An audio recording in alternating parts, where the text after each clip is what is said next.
साक्षात ब्रह्मानंद।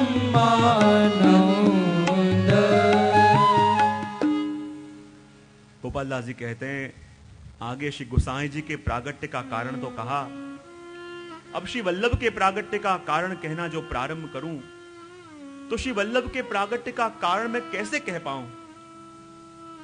क्योंकि आपके प्रागट्य के कारण तो अनेक होते हैं और मैं मतिमंद हूं। प्राणपति प्रागट्य कारण कांक कहूं मतिमंद, हर सूर विधाता नव लहे साक्षात ब्रह्मानंद। ऐसे प्राणपति, पति शब्द किसके लिए उपयुक्त होता है?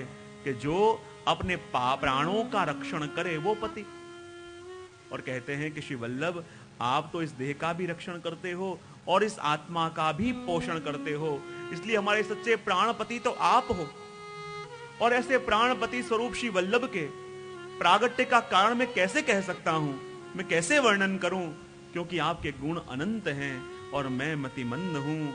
और जहां हर सूर इंद्र ब्रह्मादि देव भी प्रभु के स्वरूप को नहीं जान पावे, प्रभु के प्रागट्य का कारण नहीं जान पावे, क्योंकि कैसे कारण हुआ कि जब ठाकुर जी एक बार शेष सैया पे पौड़ रहे थे और शेष सैया पे पौड़े पौड़े प्रभु कुछ सोच रहे थे, वहीं शेष जी के आंखों से आंसू गिरे ठाकुर जी के गालों के ऊपर। और जहां शेष जी के आंसू से आंसू गिरे प्रभु के गाल के ऊपर, प्रभु चौंके, विचार करने लगे, शेष जी आपकी आंखों में आंसू, क्यों रो रहे हो? शेष जी विचार करने लगे, प्रभु देखो तो सही कलयुग के जीवों की क्या दशा हो गई।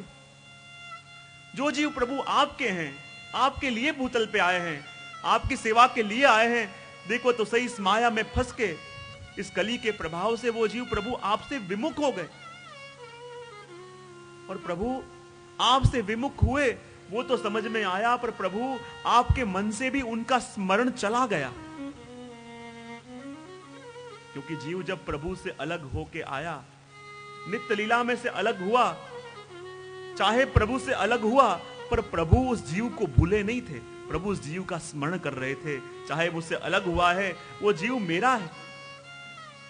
प्रभु से अलग होके वर्षों तक भटकता रहा, प्रभु को भूल गया, पर प्रभु उसे नहीं भूले थे। लेकिन प्रभु से अलग हुआ, प्रभु ने क्षमा कर दिया।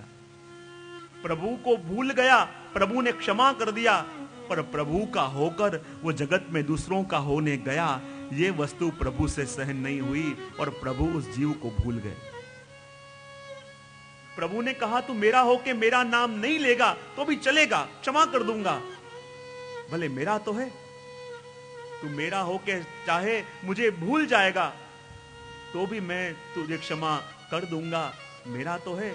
लेकिन मेरा होकर मुझे भूल कर तू औरों का होने जाएगा, ये वस्तु मैं सहन नहीं कर पाऊंगा। और प्रभु उस जीव को भूल गए।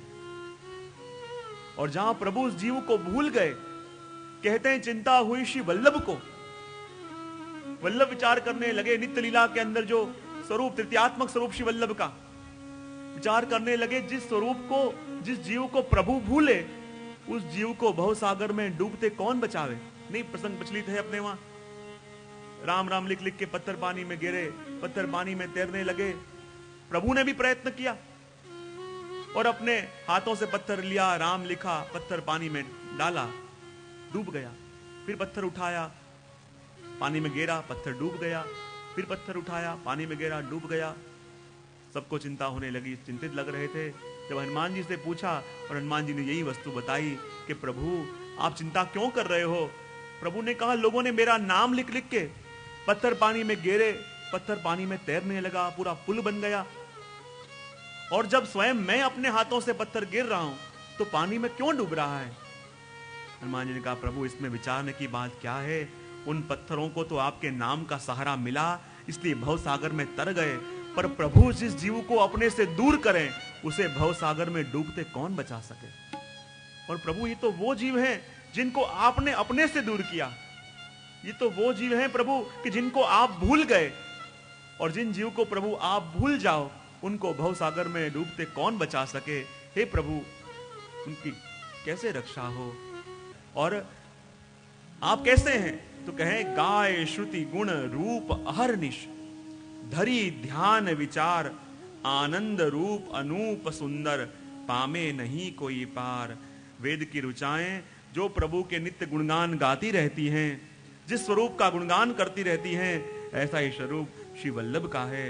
और आगे अगली पंक्ति के अंदर कह रहे हैं गोपाल दास जी, प्राणपति प्रागट्य कारण काय, एक कहूँ मति मंद, हर सुर विधाता नवल है, साक्षात ब्रह्मानंद।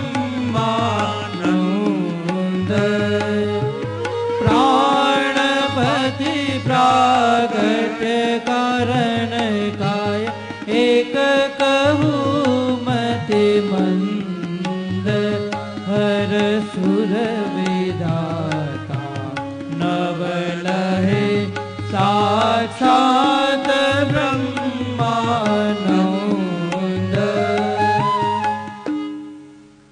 गोपाल दास जी कहते हैं, आगे श्री गोसाई जी के प्रागट्य का कारण तो कहा, अब श्री वल्लभ के प्रागट्य का कारण कहना जो प्रारंभ करूं, तो श्री वल्लभ के प्रागट्य का कारण मैं कैसे कह पाऊं?